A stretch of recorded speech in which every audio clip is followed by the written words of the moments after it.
something I see commonly too is that companies will latch onto these trendy ingredients, right? And they'll produce a product with a bunch of these trendy ingredients, and it looks really pretty, but it's like they're trying to put everything but the kitchen sink in there, right? Welcome to the Dutch Podcast, where we dive deep into the science of hormones, wellness, and personalized healthcare. I'm Dr. Jacqueline Smeaton, Chief Medical Officer at Dutch. Join us every Tuesday as we bring you expert insights, cutting-edge research, and practical tips to help you take control of your health from the inside out. Whether you're a healthcare professional or simply looking to optimize your own well-being, we've got you covered. The contents of this podcast are for educational and informational purposes only. This information is not to be interpreted or mistaken for medical advice. Consult your healthcare provider for medical advice, diagnosis, and treatment. Hi there. Welcome back to the Dutch Podcast live at A4M. I'm so excited that you're here to join us. I've got a wonderful guest, and we're going to be talking about a really awesome topic that we've never covered on the podcast before, but I know you're going to take these takeaways home to your practice and start to put them into place on Monday morning. We're going to be talking about how to build a hormone dispensary. And our guest today, Dr. Joanna Matras, is the clinical content manager for Orthomolecular Products, a brand I've used in my practice for a long time. And they're a professional-only line of supplements. But Dr. Joanna has a special hormone affinity, has designed a lot of their products. She's a naturopathic physician and also has a PhD in neuroscience, a very smart woman. And she's always specialized in endocrine and neurological health. She blends kind of that holistic endocrinology and neurology perspective and does a lot of education for them. And we've built a lot of education together as well. You just launched this hormone guide through LMRC, Lifestyle Matrix Resource Center. I want to make sure you share that information today. But we're going to be diving in so that you can walk away knowing when you use the Dutch test, what products and supplements and ingredients are going to be really critical for you to have in your dispensary to be able to help patients. Well, are you ready to dive in? Absolutely. So I want to start about when you're thinking about building kind of a hormone dispensary, what are the core areas that clinicians need to be thinking about to make sure that they cover? Yeah, I think there's several. I am a huge fan of a functional medicine framework called the hormone hierarchy, right? And this is something I learned really early on in my medical training, and it really resonated with me, and it's something that I incorporated in my practice when I started practicing several years back. And so essentially the hormone hierarchy arranges hormones from kind of the most important in terms of survival to more of your kind of adaptive, and then those needed for reproductions like your sex hormones, right? Progesterone, testosterone, estrogen. And so I think when you build a very comprehensive comprehensive endocrine dispensary, you want to make sure that you have products that can address every single component of that endocrine system, right? So everything from that bottom of that hierarchy, cortisol, whether it's elevated or too low, your insulin, then going up towards kind of more of that like neuroendocrine support, thyroid, melatonin, and then at the very top, of course, sex hormone specific products. So I love the correlation between like what you're saying and also the Dutch test design, because one thing that is so unique about the Dutch test is people think about it as a reproductive hormone test, of course, because we have androgens, estrogen, and progesterone, but cortisol is also a piece of that. And I remember when I first started working with the company, asking Mark, why did you add cortisol? Why is it so critical? And that aligns so beautifully with what you're talking about. So can you share that? Because I think that's a perspective that a lot of people don't really know or understand. Why is it so important to start with cortisol when you're looking to address endocrinology for a patient? Yeah, absolutely. So again, it goes back to that hierarchy. Cortisol is one of our survival hormones. We cannot survive without cortisol, right? Within hours or days, it's serious symptoms, even death, right, without cortisol.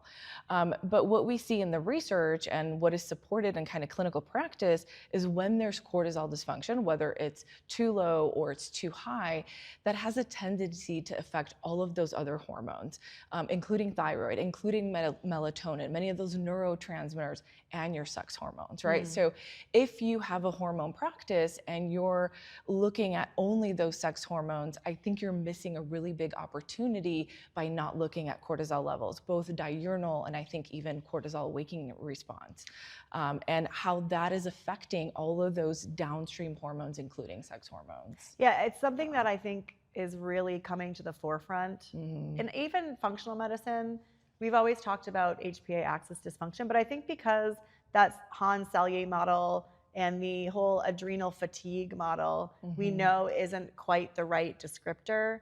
I think people are having a hard time finding the language to talk about that with patients. However, we all know, and there's so much data around this, that cortisol and HPA axis dysfunction affect really every system of the body. Like, I really agree with you there that that alignment has to be in place for that system in order to almost remove barriers of function across all other endocrinological and cardiovascular and digestive and, you know, and musculoskeletal. Like I said, every system's affected. Yeah, absolutely. Yeah.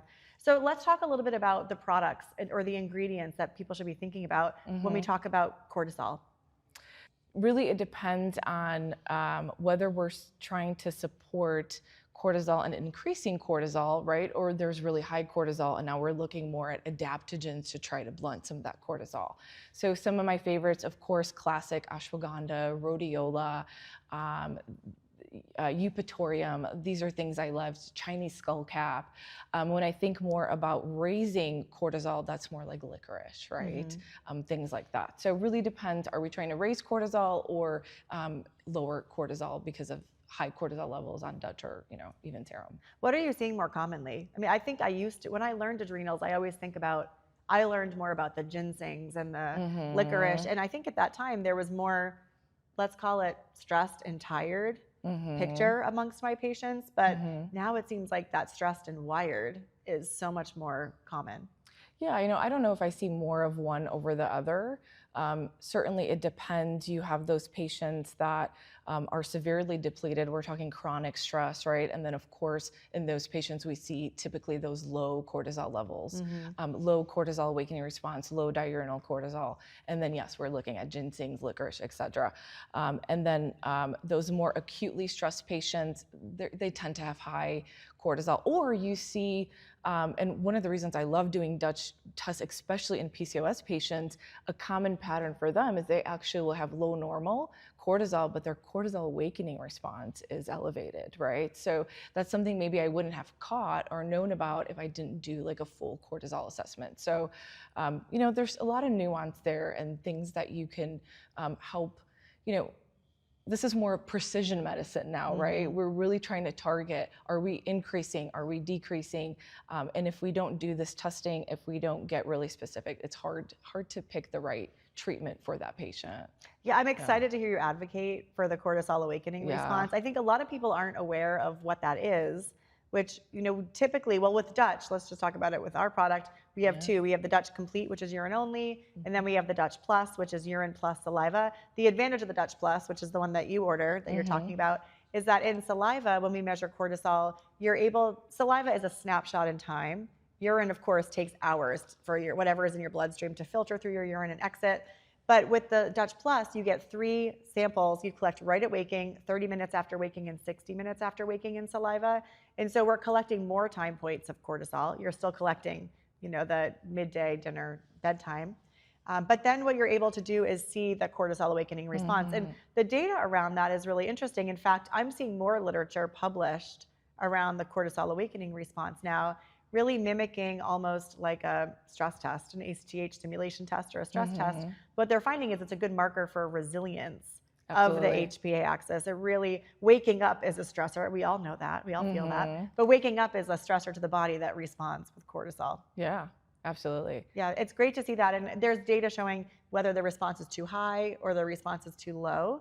That there's things that you should be doing. And what is interesting is sometimes the diurnal pattern looks normal. Absolutely, yeah. But the CAR would be abnormal. Yeah, and I see that a ton, especially my PCOS patients. Why I don't know do you what think it that is with PCOS? You know, I don't know. I don't know if, because there is a lot of cortisol dysfunction, so you will still see changes in the diurnal patterns, but when it's maybe, obviously there's different types of PCOS, right? There's different drivers. And I think in that more of that adrenal driven PCOS, you do see kind of the cortisol responses all over the place, right? Whether you're talking diurnal or cortisol awakening. But if it's more of like a, you know, post birth control PCOS or more of an insulin resistant PCOS, sometimes I think you miss some of that cortisol change because that's not the main driver, right? So if it's an insulin resistant driven PCOS, that's kind of where I see that pattern, right? So the diurnal looks normal, but then we do cortisol awakening response, and that's totally off. That makes a lot of sense because insulin and blood sugar dysregulation is a stressor to the body. Absolutely. So it's a if huge that's happened stressor. chronically since the onset of menstruation or the hormonal change trying to menstruate in women with PCOS who have amenorrhea, absolutely it makes sense that that would be straining that core system. Yeah, for sure. So let's shift gears a little bit. We're starting to talk about PCOS. Let's talk a little bit about women's health and let's start with just types of products that women want to, or what doctors want to be thinking about for their female patients. So I have two that are kind of my non-negotiables, and I think they're underutilized, and they're not even specific to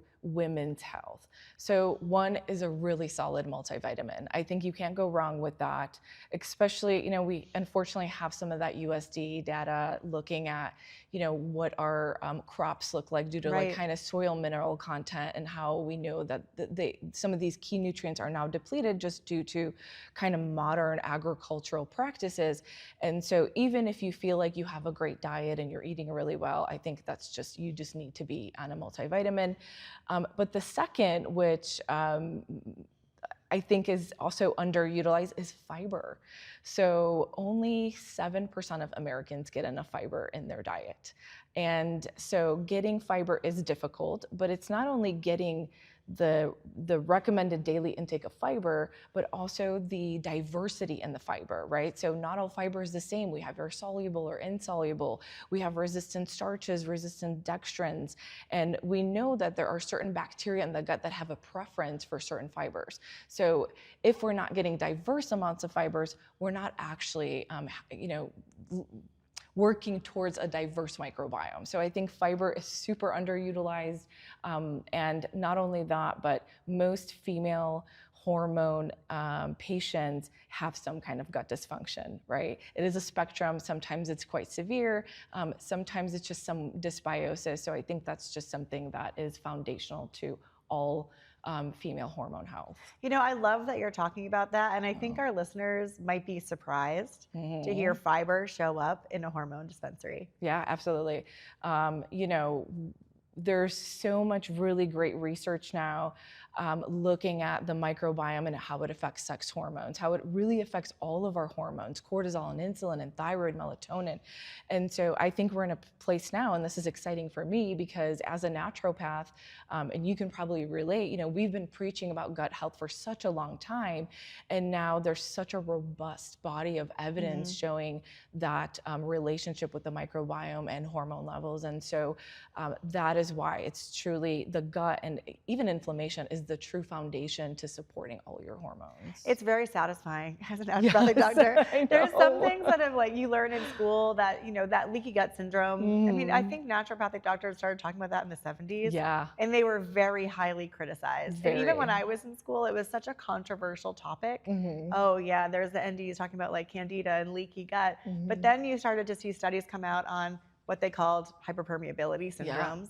And it's just essentially a very fancy name for leaky gut. Absolutely. And now the data is very clear about microbiome and GI integrity and the role that it plays. And it fascinates me. And I guess this is really where all of medicine came from, which is clinical observation leads to you starting to change your practice. And then in this case, research finally caught up. Yeah, absolutely. Yeah, it's exciting. So tell me a little bit about the product that you recommend for fiber. Obviously, I'm assuming that you'd recommend people start with a very diverse diet.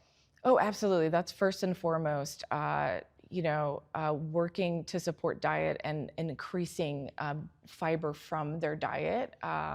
But again, I think it's difficult, right? Human nature is the way it is, and it's hard to make those dietary changes. So while we're supporting these patients and educating them on the importance of different fibers, starting with that fiber product. So Ortho launched a fiber product called Fiber MGP. I really like it for a couple of reasons. One, because it is a very diverse fiber, but also because it's very gentle. It's a low FODMAP. So we know a lot of hormone patients, they tend to be a little bit more sensitive. They have sensitive guts. A lot of my PCOS patients have IBS and SIBO, things like that. So we want something that is gentle, that's not going to cause them a lot of distress in terms of bloating and gas. And so high diversity and low FODMAP, so gentle, and also tastes really good. That's good. So I'm gonna have to try that. Yeah, it tastes really good actually. I'm the pickiest person when it comes to like the powdered supplements. Delicious, and I do it in the morning before breakfast, and yeah. That's great. I mean, I generally tell people to aim for 35 to 45 grams a day of fiber, which is, I tell my patients, comically high amounts. Like, you need to eat a lot of roughage to get there. So getting like either superfoods that are very rich in fiber, like chia seeds as an example, or a fiber supplement is a great way to help to achieve that, even if you're eating a really healthy diet. Yeah, for sure. That's fabulous. So what else besides, multivitamin, fiber, these are foundational, probably a good place to start for most women with any kind of hormonal imbalance. What about the other categories for hormone support? Sure. So there's a few that I like. So we kind of talked about some of the cortisol products. When it comes to supporting insulin levels, I love inositol. There's just so much really great research on inositol, berberine, that's another favorite of mine, chromium, cinnamon, really supporting cortisol levels, blood sugar levels. We actually launched a really cool new product I'm excited about called Reducor. And one of the ingredients in there is Reducose. It's actually mulberry leaf extract.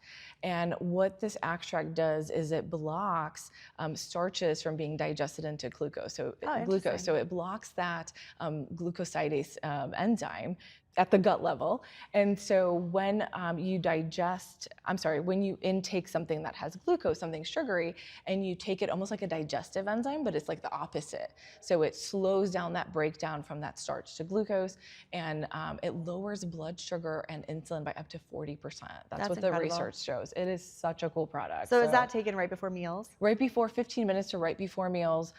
We sell it in a tub or stick pack. So stick pack's really convenient on the go. If you know you're going to, a friend's house or restaurant or party, you want to have that piece of cake or something sweet. Or an Italian restaurant. Or an Italian restaurant, absolutely. You just take your Reducose and, it'll help lower some of that postprandial glucose spike. That's great. That's wonderful. So let's talk a little bit about women's health. And I know you use the Dutch test in your practice. If you were going to break down kind of the areas on the Dutch test and products that might match to that, what are some things that come to mind for you as really important? Sure. So in terms of kind of estrogen metabolism, right? So there's a lot of options there. When we look at all of the phases of estrogen metabolism, this is something that we wouldn't be able to do if we just did serum testing, right? So that's the one thing I absolutely love about the Dutch test and why I incorporated it into my practice, in that it allows me to be really precise in how I treat. And so certainly there's a lot of things that I can gather from serum testing, but some of it, or from just clinical judgment and based on this patient's symptoms and how they present, I can guess, okay, maybe there's an issue with estrogen metabolism, but doing the Dutch test, it'll give me kind of the precise place in that system where that breakdown occurs, right? So that I can be more targeted. So let's say I'm looking at hydroxylation and I see there's an issue with hydroxylation. Like phase one, right. Exactly. I might be reaching for ingredients like DIM and I3C or hops. Whereas if we see more of that breakdown happening in phase 2 in methylation, right? They need extra methylation support. I'm going to be reaching for folate or things that are supporting methylation. And then the glucuronidation. If all that looks great, but they still have symptoms, then that also helps me, because now I know maybe I need to look in the gut. Maybe their beta glucuronidase is elevated, and this is why I'm seeing these symptoms of like excess estrogen activity, right? So lots of cool ways to target treatment with using the Dutch test, especially with estrogen metabolism. What's another thing? Oh, melatonin, right? Seeing melatonin levels, are they low? Is there an issue with sleep? So if I know that I can give melatonin, what does their progesterone look like? If their progesterone is low, their progesterone metabolites, I know I can support with Vitex, with B6, with zinc, magnesium. So yeah, lots of great ways to target treatment based on the Dutch test. We'll be right back with more. If you're already running Dutch tests in your practice or thinking about it, there's never been a better time to become an official Dutch provider. Why? Because we go beyond lab testing. Our provider community gets exclusive access to clinical education, in-depth report interpretation training, monthly case reviews, and one-on-one clinical support. Whether you're just getting started or looking to sharpen your functional hormone expertise, we give you the tools to grow. Join thousands of providers already making a difference. Visit DutchTest.com today. Welcome back to the Dutch Podcast.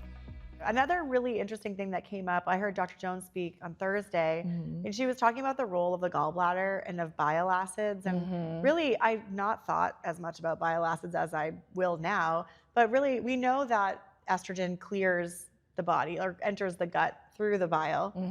But really, the other thing about bile is there are a lot of there's information that comes through the bile acids as well. Is that another area that you have ever thought about addressing, or is an important piece of that hormone dispensary? Oh my gosh, absolutely.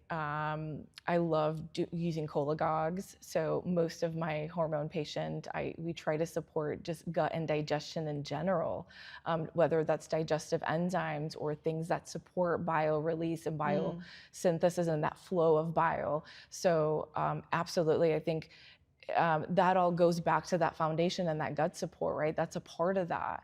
And so it's not just your microbiome, but how are you digesting your food? Are you absorbing your food? And how that affects that microbiome, and then in turn, the estrobolome and estrogen metabolism and just processing of sex hormones. So yeah, absolutely. Yeah, it's really an interesting area, I think, for a lot more research to be done, because there's so much gallbladder dysfunction, and I've not looked into it, but I will now, like I said, looking into the connection points between that and hormonal change that women go through, in dysfunctional hormonal systems. I want to talk a little bit about sleep. Yeah. Can we talk about sleep? Because this is a really common problem, especially for perimenopausal and postmenopausal females. And I think that you can't have a hormone dispensary if you don't know how to help people sleep, because it is so foundational to balance Absolutely. hormones. What are your favorite go-to ingredients and products for sleep? Well, so it depends. So if we're talking patients that are in perimenopause, and that is they just started having issues with sleep because they're in perimenopause, their progesterone levels are dropping, right? Their estrogen is all over the place. So I think about, okay, well, is it progesterone driven, right? So then we're supporting progesterone. Is it due to fluctuations and they have hot flashes and they're waking up because of the hot flashes?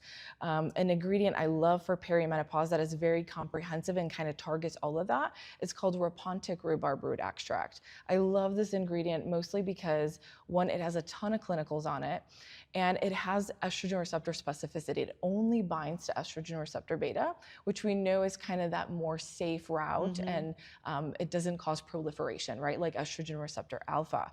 And so not only do you have, from like a safety perspective, specific binding to estrogen receptor beta, there are clinicals showing that when they look at these women and study them on Rapontic rhubarb and use the menopause rating scale, which has all of the different symptoms, 11 symptoms that we see in perimenopause and menopause, it's able to improve every single one of those. That's amazing. So those physical symptoms, those urogenital symptoms, sleep, those mental emotional symptoms. So really cool ingredient there. I also love actually inositol for sleep. It can be very calming. I love L-theanine, GABA, things like that. And of course, melatonin if needed. Yeah, So, I'd throw in there magnesium as well. Absolutely. I know that you'd not disagree with me on that one, but sometimes taking that in the evening can be really helpful. Oh, absolutely. Like calming. a good glycinate, threonate, 100%. Yeah. I think those magnesium and zinc are the most underutilized minerals when it comes to just sex hormone health in general. Yeah, you're right. And they're so critical for so many enzymatic reactions. Really, zinc and magnesium they're just the most universal cofactors. And honestly, in my clinical experience, putting patients on those two, particularly magnesium, which has a higher rate of deficiency, although zinc deficiency is very common, it's transformative for a lot of people, which makes sense because our metabolism, our hormone balance, so much relies upon those cofactors. Yeah, for sure.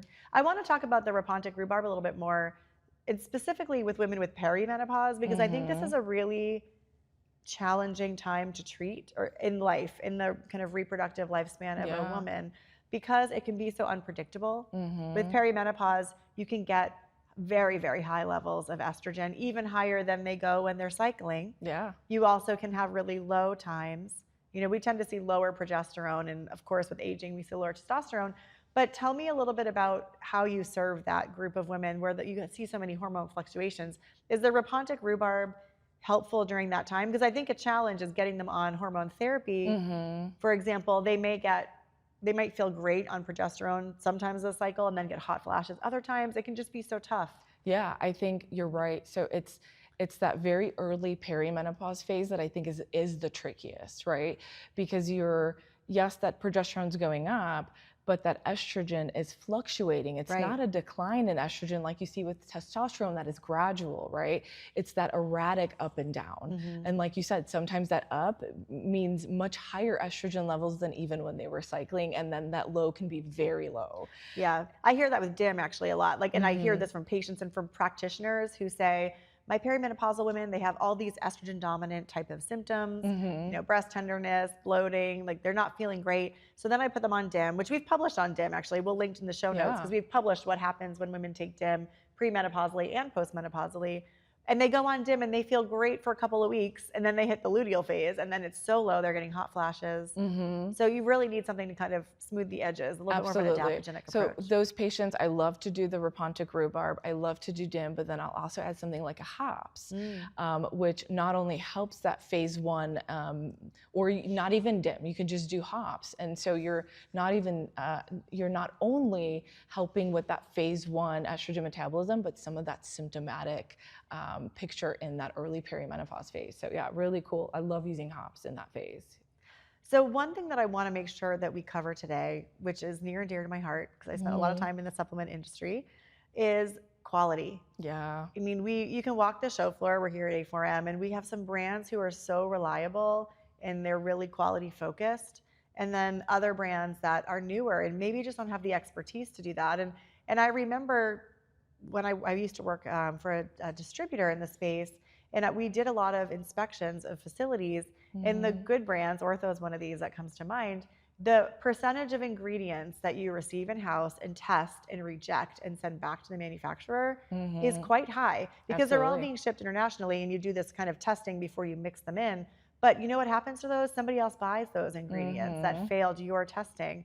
Can you speak a little bit to the impact of dietary supplement quality, and particularly for providers, why should they be thinking about this? Yeah, absolutely. So there's a few things we see in this space in terms of kind of not ideal supplements, right? So we see issues with raw material quality. So whether that is potency, you can have a raw material, but it doesn't mean that there's those bioactives there that we need that are going to do what is intended for them to do. Another thing is contamination, right? So because these are coming internationally, because these are in other parts of the world, because we can't control things like weather and changes in the weather and how that affects certain ingredients, it's imperative to test them and make sure that there's no contaminants.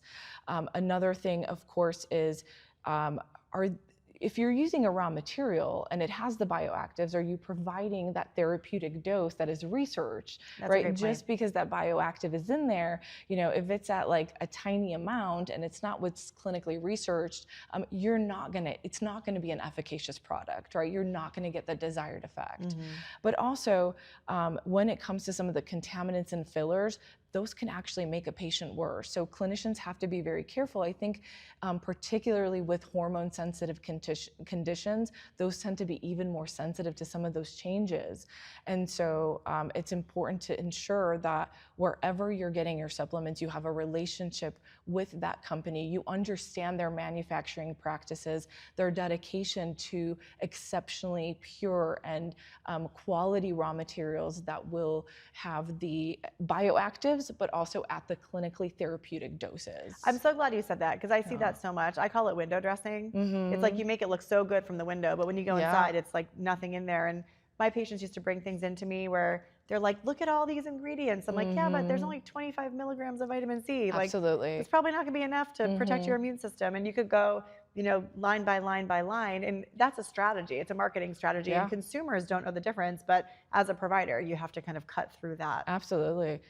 Something I see commonly too is that companies will latch onto these trendy ingredients, right? And they'll produce a product with a bunch of these trendy ingredients, and it looks really pretty, but it's like they're trying to put everything but the kitchen sink in there, right? And when they do that, there's no way they can get the amounts that you need at the clinical doses, right? Because you have so much in there.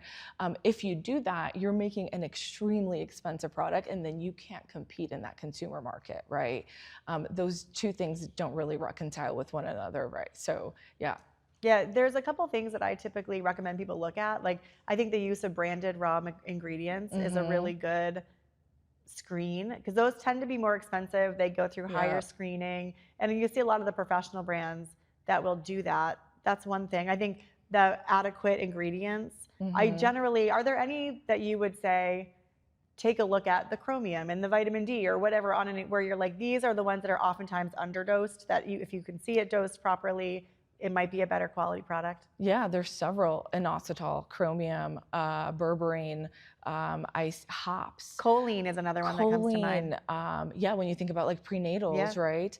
Also, I would say not only the amount of the product, but look at what are they standardized to, right? What are the bioactives? So something that I've seen is, okay, you're using this botanical, but you're not actually standardizing it to that effective bioactive. So it's not doing what you're intending for it to do, right? So sure, it looks pretty that you have this ingredient, but without standardizing it to that bioactive, it's not going to be effective. Can you give an example of that comes to mind? Oh my gosh, hops is a great example. Not only that, but so hops, for instance, when it's standardized to something like 8 p.m. or 6 p.m., which is like phenylangenin, I don't know exactly how to pronounce it, but those are the bioactives that are more like phytoestrogenic, right? That are more beneficial for maybe women who are in perimenopause. There's other hop extracts like maybe XA that are more beneficial for estrogen metabolism. And then others like we see in CaloCurb that are more driving kind of that peptide signaling,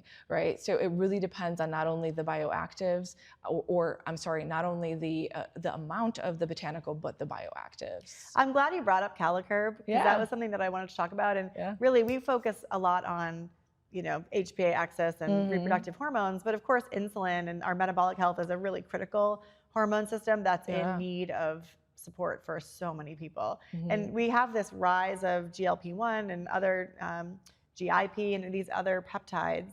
But I want you to talk about this. This is a product that you sell exclusively, and it's a really, I got to listen to some lectures on it, and the story behind it being a kind of a government-funded discovery process, and the outcomes that are seen are pretty phenomenal when it comes to obesity and hunger. And I think it's really exciting because it gives an alternative, not to make this a whole sales pitch, but I think people would love to know. It really gives an alternative to some of the injectable medications that we're seeing in the marketplace. Can you just talk a little bit about that? Sure. So, there's certainly, when peptides became really big, and a lot of companies were looking for natural solutions, right? Because there are still patients that do not want to take peptides, or the peptides are not right for them, or due to the side effects, they just discontinue peptides.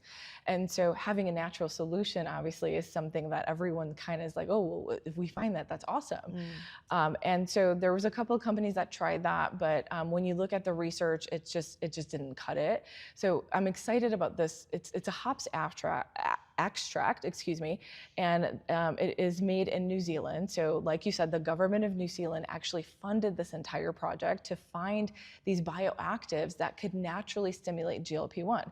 So something that we know that happens with peptides is that they will suppress natural GLP-1 release. So this essentially is doing the opposite. So it's supporting natural GLP-1 release. And then you think, okay, well, there's a lot of things that could do that, right? Certain foods you eat will increase GLP-1s, but this is increasing it substantially enough that we are now seeing research that even without changing diet or doing any other interventions like exercise, patients are losing weight. So they have just published a study. I haven't even had a chance to look at it. It was just published, where they showed a certain percentage of weight loss.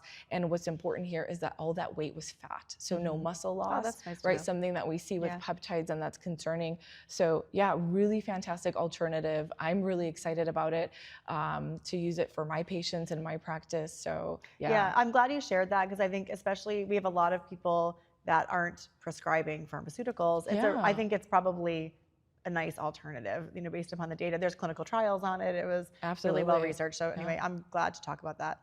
I want to ask you about something else as a scientist, because you have a PhD background, this research background, and a clinical background, and that's so unique. And I want to first ask, when it comes to, because I know you follow the research, what's most exciting in the research space, like across neurology and endocrinology right now?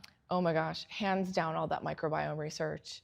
Again, as naturopaths, we've been kind of preaching about this, but I think the level of research we're seeing now, I think I'm going to use the word revolutionary because I think it's revolutionary.